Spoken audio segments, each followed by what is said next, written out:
In this video, I will be showing you how you can earn in 2026 and get your first earnings from Victory Cups or the Reload Ranked Elite Series, because all of them are going to be pretty easy to earn as long as you stick to these warm-ups and get your drop maps good and all of that other stuff, which I'm going to be showing in this video and showing you how you can get your first earnings with me, because I still need to get my first earnings, but that will happen this year.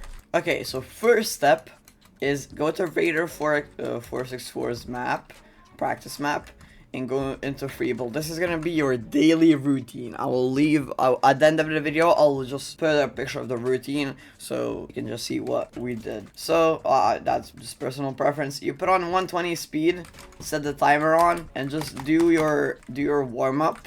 Do like a free build, whatever you want, for 5 minutes. And after you're done free building for 5 minutes,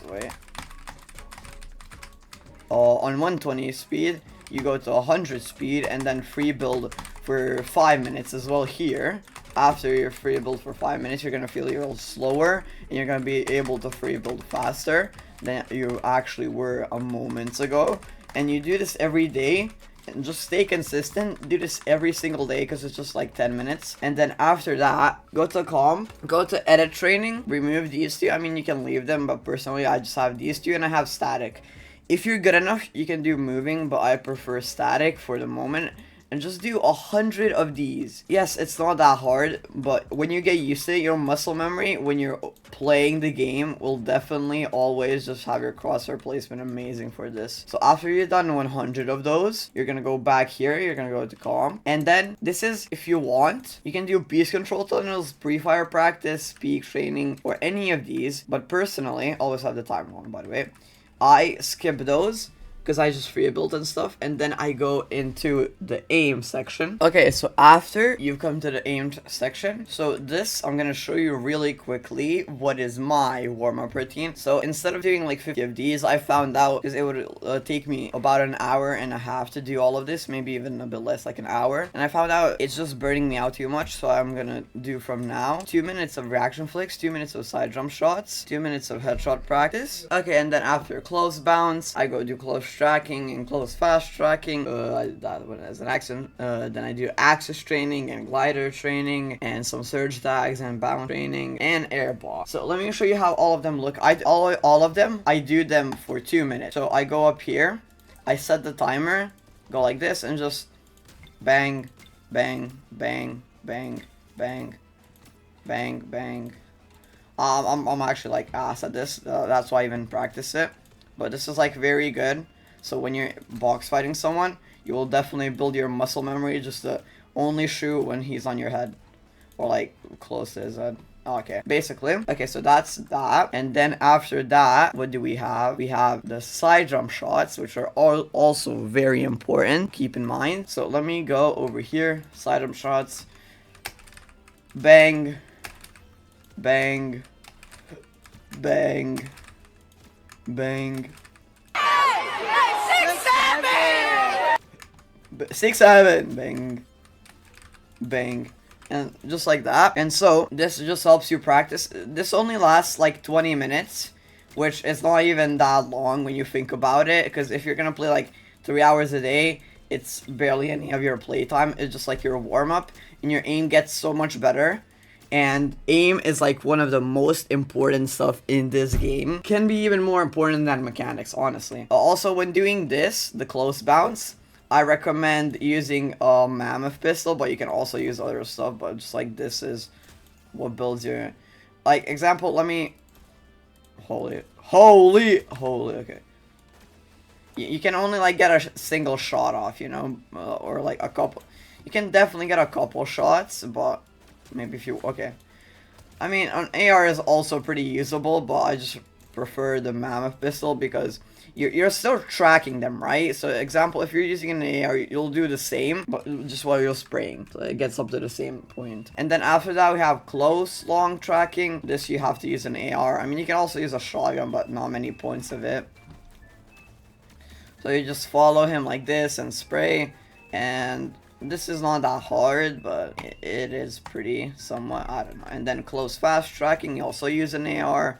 just like this, but just it's the same, just as he's a bit fast, so it's also a bit harder. So you maneuver. Yeah, you see how much I'm missing. That's crazy. If you're like, my aim is ass, and that's why I'm doing this. So you're kind of learning with me, and hopefully both me and all of you viewers can get your first earnings this year. And so after that, we're gonna be going to access training, and then you're just gonna follow this guy wherever he goes. You're gonna try to kill him, get a couple of kills. In 2 minutes, I get like, I don't know how many kills I get on this, I forgot, but I've been doing this warm-up like for 5 days, for almost a week straight, and it's very helpful. It really helps. I literally saw the difference in like 2 days.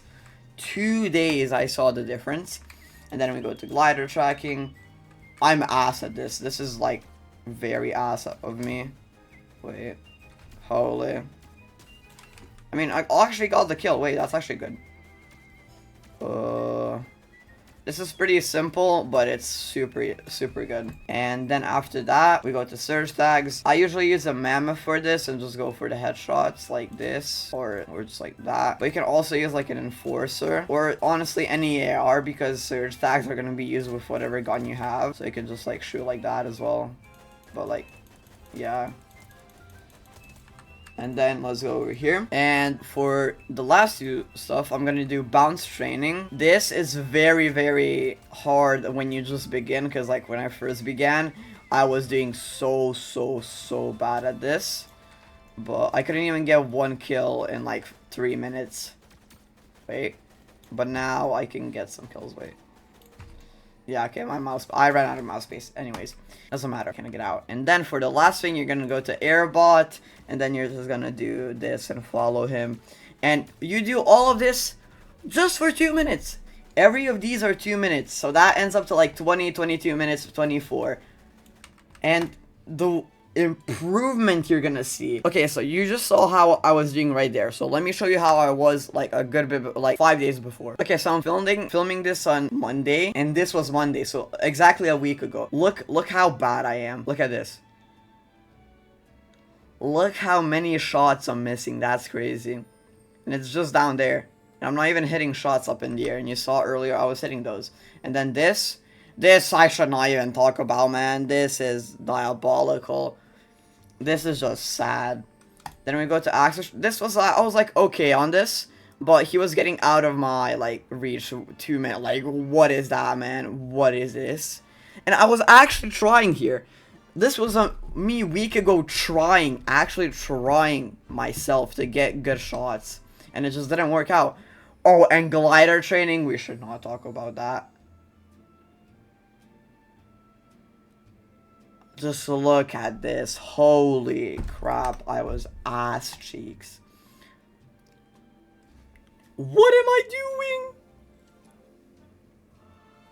Deadass. This was me a week ago actually trying. So keep that in mind. And you saw how I did like a couple of seconds, but it still was like I got almost the same amount of kills in like 10-15 seconds than I got in like 2 minutes in the like bounce tracking. This just shows you how useful this is. It's crazy how useful it is. And so the next we're gonna be talking about is you can do headshot only box fights, which is also very good, and a lot of PGs, even some realistics. But personally, build fights are maybe even more important. PGs are way more important because they help you practice your mechanics, because you have infinite mats, and then you can play ranked to keep those like mats in your mind. And a thing I do very often, is I overbuild. So example, let me say I'm playing the realistics, or I'm just like, someone shoots me, right? I get shot at. I just build like, I just like panic build.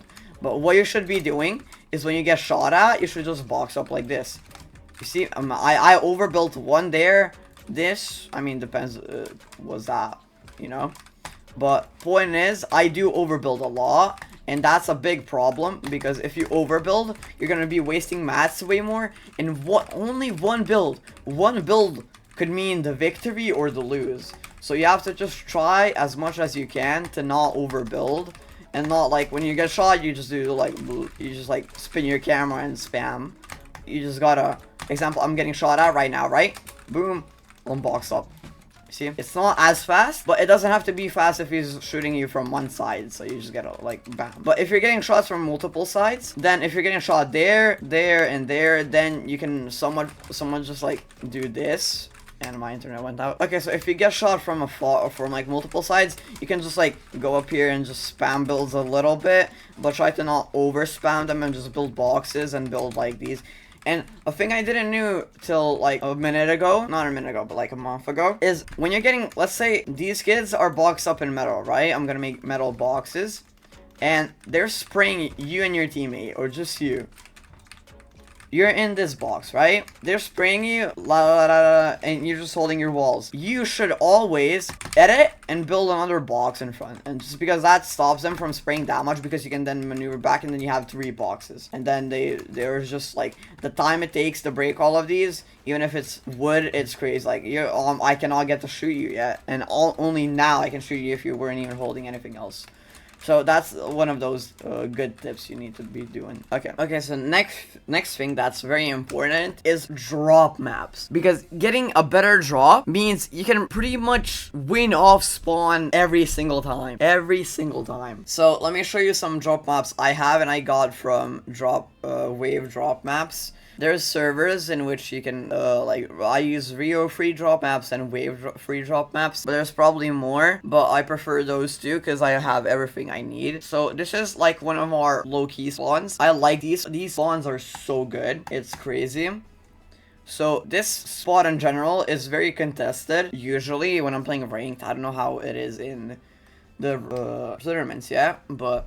And then this is for reload. This is a drop me and my team are gonna drop for reload. And then this is the Lottie landing I prefer as well. So I move between one of these two, depends how much points we have. Do we have to rush? Do we have like stay low key? These two are one of the best maps just in drops in the game, I think. Like if you're gonna go for a low key drop. And basically all you have to do is go to their Twitter, follow them, comment, and like retweet, like I forgot, maybe use their code in game, and then you can just access these free drop maps, which is crazy. Because this is the difference between you earning your money, earning $100 or more, and not earning. It's great, and they're free. They're free. If they weren't free, it was like, but definitely you can buy the ones that are pretty much probably better and have even loot routes like the fully optimized loot route. Like example, if you go over here, the optimized loot route would be maybe this chest, this chest, this chest, and then down. But maybe that's not, because that's what I'm guessing. But a good one would probably also be like these 3 chests and then over here. But these people, if you buy the maps, the loot routes, they test out like the time it takes to loot all of these and what has like high percentages where and what higher chance you have. So they figure out what the best loot route is for you. So that's also like what can help you. But I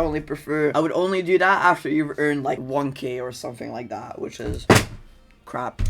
And then for the final thing, we have scrims. Scrims are one of the most important ways to get better, because when there are not any tournaments, scrims are the only way you can play tournament-like setting games and get good at the game. So scrims, if you don't know what they are, they're when people get into a tournament setting match. So to play them, you have to join the Noble Discord, connect your Fortnite account and stuff like that. So you go over here, Battle Royale Tournament, you type it in. And then when it loads in, you have this, Battle Royale tournament setting. You select it, and then basically what you do is, let me show you guys real quick. So when these matches start, you can vote up with your like hand. There's gonna be like an emoji, a reaction. You vote up, you get invited by a bot, you add the bot, you invite him to your party, promote him, he sets the code, and then you just ready up. It's simple as that. And you can also see when the next game is. So the next game is for me in 20 minutes, and I'm gonna be probably playing that because by that time I'm done with editing this video. Not editing, uploading this video. What am I saying? Filming this. Okay. And basically, there's also duo scrims, solo scrims, trio scrims, but I don't think they do that since there's not any, like, people that actually play. And there's, like, noble solos, which you can just play with no rules. But in solo scrims, they make it so there's rules. So you cannot fight until, like, the 3rd or 5th zone. I forgot, honestly, and my bad. Yeah, there's, like, ring. No, is it here? I forgot. You can now fight until there are 70 people remaining. Restarts fighting,